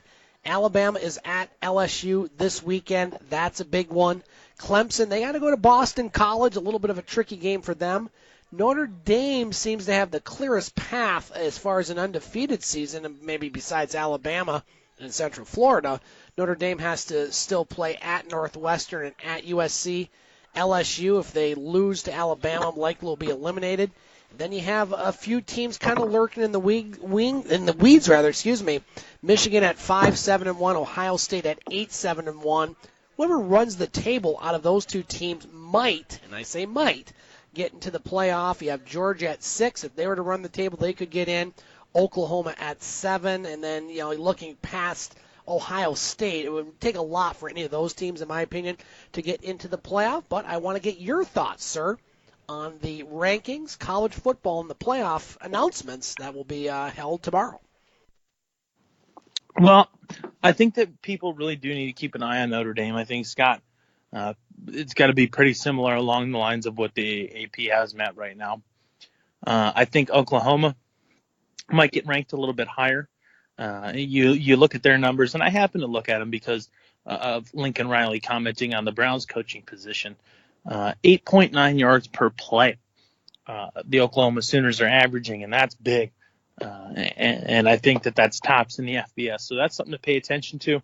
I think that they're a team that if they win out, they got a real shot at getting in because they have a conference game, which is where we get to Notre Dame. They don't have a conference game. So if they do find a way to not show up and lose a game, I think one of the most challenging games for them is going to be Northwestern, and I think a lot of people are overlooking that. But as a whole, I think that they really do have a good shot to make it as long as they win out Notre Dame. I don't think that they have a shot at winning the title. I don't think that they're a very complete team as far as the contenders go. But I think the Alabama-LSU game is a big challenge for the Alabama Crimson Tide. I think Ed Orgeron and LSU are playing fantastic football right now.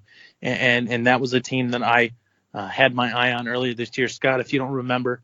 And I think that they're a team that if Alabama's going to lose in the regular season, that really got a shot at getting them. Florida and Georgia, that was an interesting game. Georgia coming out strong there. Still has a loss in the weaker SEC East.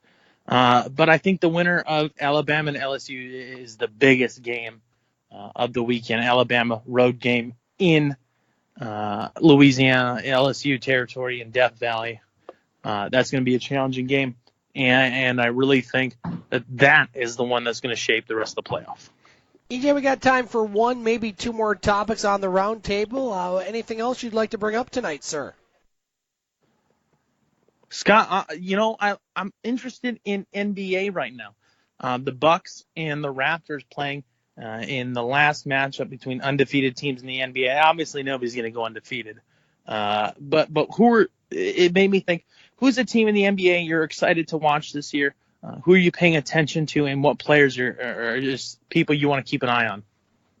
EJ, nice topic, and we're joined right now by Eagle 95.1's own Katie Woolen. She heard NBA. She's strapped on the headset. She wants to join the conversation. Katie, thanks for joining us here. Thanks for having me, Scott. Well, EJ's topic is the NBA, and we talked a little bit about the Cavs. Butch and I talked about the Pistons, which I know you probably want to talk more about. But EJ's topic tonight, Katie, is what are your thoughts on the NBA over the first few weeks? Obviously, we've seen a couple teams in the East that have gotten off to great starts. The Pistons at 4-1 tonight. Toronto and Milwaukee both 6-0, both playing each other.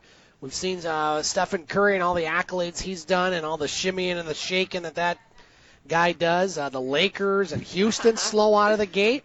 So EJ's question is your thoughts on the NBA so far this year before mine? Pretty broad. Yes, well, we like broad topics here. Yeah. Well, we were you and I were actually looking at the power rankings this morning, and, I agree with some of them. Obviously, Golden State is the number one for that. And then Houston Rockets, like you said, really rough start. I mean, they've lost by 20 points, I think, maybe twice already. Where's the defense? Yeah, exactly. Defense is definitely what wins games, so I don't know where they're at, but I'm sure they're going to figure that out here in the next few weeks or next couple of months, because they're supposed to be contenders, especially in the Western Conference. And then LA Clippers are doing pretty well. I mean, I don't really try to keep up with them, but I try to now because Tobias Harris and you have Boban and, your former Pistons, so I try to kind of keep up with them. And they had a pretty good win last night. They won, right? I believe I believe so, yeah. Yeah, I think I didn't finish it, but they were up by 15, 20 points when I left, so I assumed they won. And then Pistons off to a great start, except for that last loss with the Celtics losing by 20 points. But, they have redemption tomorrow, so I'll definitely be watching that game. I don't know about you guys. And then I'm definitely going to be watching the Raptors and Bucks. The Bucks, yes. Yep. The Raptors and Bucks tonight. I have play practice right after this, so then I'll probably catch the second half. But I'm excited for that game, and we'll just see how it all plays out. LA Lakers, not too impressed still, but, I mean, they still have a lot of talent, as we all know, and they'll mesh. Just like my prediction a couple weeks ago or a month ago when I said it, they'll figure it out in the next few months. Once it comes playoff time, they'll be ready. Scott. I miss LeVar Ball. Where's he been? I don't know, but he's been hanging out with Kanye. Because I've seen some pictures. Hey, Kanye's my man these days, so I'm all about Kanye West. EG, I'll go next. Katie touched on a few things. Just don't talk about Milwaukee Kanye. And Toronto, the stories right now, Toronto's played 5 games at home, so we're going to see how they do on the road. Tougher, obviously, in the NBA to play on the road. Looking at some of the other Eastern teams, I think some disappointments. Washington at 1-5. I expected a lot more out of them. Again, it's early, but Washington at 1-5. I'm not too sure about that. Obviously, Cleveland underachieving. You look out west, Denver quietly going about their business at 4-1. The Pelicans putting up all sorts of points. They're at 4-1 is a bit of a surprise. Memphis in the playoffs, if the playoffs started today, at 3-2. On the other side of the coin, you said it, Katie. Houston, the Lakers, Oklahoma City 1-4. I haven't heard much out of Westbrook. Minnesota at 2-4. Again, it's very early in the NBA, but these are some trends that I'm seeing. And is anybody going to beat Golden State? I mean, are we just wasting our time and just handing the trophy to the Warriors here come June? I did get a kick out of DeMarcus Cousins getting kicked out of a game where he wasn't even dressed. He was on the bench and he got kicked out. Ironically, the first Golden State Warrior to get kicked out of a game this year when they had all sorts of trouble last year. So, happy to see the Pistons performing. We heard from Butch in hour one talking about the atmosphere at Little Caesars Arena was the best that he's heard. Obviously, it's only been around a year, and last year wasn't the best year for the Detroit Pistons or Red Wings, but then the Pistons they didn't follow up the atmosphere with kind of laid an egg there. But, boy, you watched that game last week against Philadelphia. 50 points from Blake Griffin. I was freaking out. That was unbelievable. That was one of the best regular season games I've seen in a long time for the Detroit Pistons. I mean, that's going back a ways probably till when they last won the NBA championship back in 03-04. But I'm liking what I'm seeing from the NBA so far, EJ. Lots of good storylines and many more to be written. Your thoughts on your own topic, sir? Really, the only player right now that is really drawing my attention, and I know he's dealing with some aches and pains right now, is Anthony Davis in New Orleans. And that's not a team I'm surprised to see being successful. That is a very, very good basketball player. Post-raising a guy the other night, I saw him pulling up, hitting some threes. He is a complete basketball player. I think the team that I'm keeping my eye on, though, throughout the remainder of this year, I'll say teams, are the Philadelphia 76ers. I think they need to find a way to continue to be successful. And if they do, they're going to make a run at the Eastern Conference. The Toronto Raptors with Kawhi Leonard, I'm really curious to see how that plays out and see how that team gels because Kawhi is still playing well. And the other team's the Boston Celtics. And I want to see how Gordon Hayward and Kyrie Irving really gel together because those are two players that you can tell they kind of want to be like a Steph Curry, Klay Thompson combination. So we'll see how that plays out there in Boston. I don't care to watch the Lakers for obvious reasons. But those are my thoughts on the NBA. I think Anthony Davis right now, though, is the best player in the NBA at this exact second. Katie asked DJ, what about your Cleveland Cavaliers? Anything to say about them right now? I think I can summarize this. No. There's nothing to say. They're terrible right now. They need to find ways to win basketball games, and they need to get a head coach. So, no, there's nothing to say about Cleveland. All right, we have time for one more topic here on the game, and I'm going to just kind of throw out kind of an oddball question. Actually, it's two questions. Katie, I'm going to go to you first. I'm going to put you on the spot right away. So, the question I have on the round table, we've really covered everything that I wanted to talk about tonight and more. The question is, we're all sports people, either athletes or people that enjoy sports, broadcast sports, watch sports. I have two questions. First of all, what is the best sport to watch in person? The second question is, what is the best sport to watch on television? Now, sometimes it can be very different. Sometimes you go to a game and you see more at a game than you do on TV. Sometimes the games translate very well on the television screen. So, Katie, I'm going to go to you first. The sporting events that you've been on and the games, the sports that you watch on TV. What is what would you say is your favorite sport to watch in person? First, I'm going to say I haven't been to a professional NFL game yet. Okay. I have been wanting to, and I bet that's awesome atmosphere. We'll let you know in a month. But I'm a little biased because obviously you know basketball is my favorite sport. So I'm going to say basketball for television, but I'm going to say hockey for in person. Okay. Because I like hockey. I've grown up here. It's a big sport, especially in the North. It's what everyone watches. And, just being a former Lake State Laker, it's just what everyone's always about.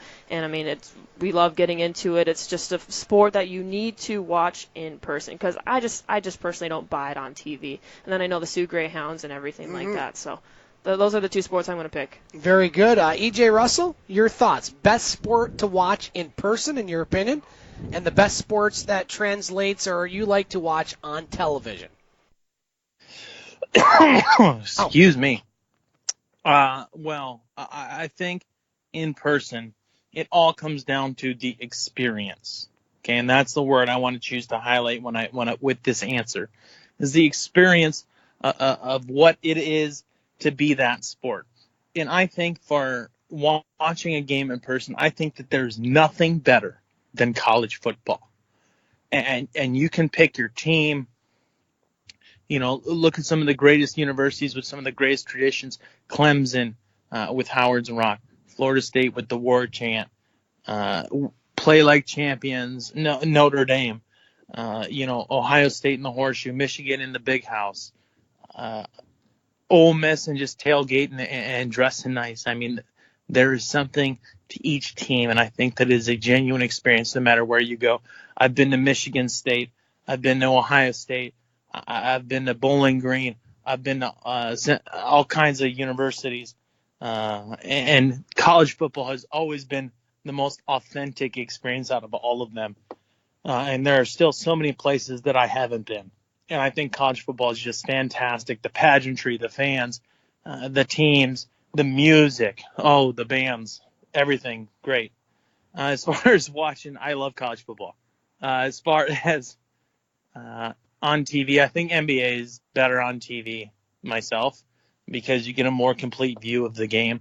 And I think that sport, with the talent that these players have is better viewed from up in the air. And I think that the NBA is just a very genuine experience on TV. So those are my thoughts. Scotty, what you say? EJ, you absolutely stole my thunder. I would agree with both of what you said because I was going to say the exact thing. College football, to me, going to a big-time game in the atmosphere, and it's more than just the football on the field. Now, I've had a chance to go to pretty much every sort of sporting event as far as college and professionally, and I think football is just the best one to see in person in general. But the atmosphere of the college football games, I had a chance to go see Michigan State and Penn State last year. I've been to the Big House. I've been, to a couple other college football games. I agree, EJ, the atmosphere, the bands, the fight songs, the chants, everything, it just makes it a very good experience. I would tie that. I would have actually two sports in person. Premier League soccer, to see a match in person and to hear the crowd is unbelievable. I've had a chance to see 3 games over when I lived in the United Kingdom, and it is an experience much like college football, if not even more, just to hear the passion that these fans have for the game and just how they just follow these sports, and it's really fun to see. And I agree with you, EJ. I think pro basketball is probably the best one to watch on TV because you don't need to be at the game to see everything. Hockey is nice to watch on TV, but you miss so much of the game even with soccer. I love watching soccer on TV, but you miss a lot of the action. But NBA, you got everything there. You're seeing everything. So, EJ Russell, you are a very smart man because you agreed with me. Let's get to our thumbs up and thumbs down for the week. Katie, would you like to participate in this? As far as any thumbs up or thumbs down before we go to EJ? I'll think about it. All right, well, we'll go to you, EJ Russell. Your thumbs up and thumbs down for the week, sir. Hold on. Before I get to my thumbs up or thumbs down, I want to mention this. I think that they're almost equal to college. A good college football game is Major League Baseball playoffs in person. Yep. When your team wins, oh, man, is that fun. That's one of the best. And I've been in Cleveland for those kind of games. And we love our tribe, and man, is that fun. Anybody that's been to a playoff baseball game, when your team's winning and it's tight, that's a fun one. For thumbs up and thumbs down for the week, I want to give thumbs up to the Escanaba Eskimo football team. There you go. The hook and ladder play, which was gutsy at that time in the game in the conditions that they were playing in, with less than a minute left, and then to make an interception to seal it. I thought that was really awesome. Good luck to them as they play Alma this weekend, downstate. Thumbs down for the week. Hugh Jackson. Sorry, buddy. It was time to go. It wasn't working out. I really was rooting for him. I mean, Scott, you remember I was the guy that said keep him. Yep. I like what he's trying to do, but unfortunately, it's just not working out. So good luck to Greg Williams. And the Cleveland Browns as they continue on this year. I think that they do have a chance to win some more football games. Tough sledding this week. I think we play Kansas City. So good luck to the Browns. But thumbs down to the whole situation in Cleveland. Thumbs up, Escanaba Eskimos. Good luck this weekend.